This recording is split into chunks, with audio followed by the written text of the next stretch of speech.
ભારતે ઇંગ્લેન્ડ સામે ઐતિહાસિક જીત મેળવી અને ઘણા રેકોર્ડ તોડી નાખ્યા. જી હા મિત્રો, અત્યાર સુધીમાં તમે જાણી જ ગયા હશો કે ભારતે ત્રીજી ટેસ્ટમાં ઇંગ્લેન્ડને હરાવી દીધું હતું, એ પણ 434 રનથી ખૂબ જ ખરાબ રીતે. અને રનની દ્રષ્ટિએ ભારતની સૌથી મોટી ટેસ્ટ જીત છે. ઇંગ્લેન્ડના ઇતિહાસમાં આ તેમનો બીજો સૌથી મોટો પરાજય છે. 1934માં તેઓ 562 રનથી હારી ગયા હતા અને આજે તેઓ 434 રનથી હારી ગયા હતા.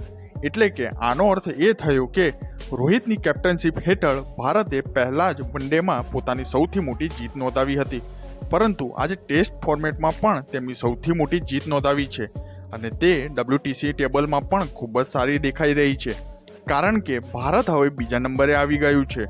તો મિત્રો, આ સિરીઝ અંગે તમારું શું અનુમાન છે? શું ઇંગ્લેન્ડ પલટવાર કરીને વાપસી કરી શકશે કે પછી ભારત આરામથી જીતી લેશે? વિડીયોને લાઈક કરી મને કમેન્ટ્સમાં જરૂર જણાવશો.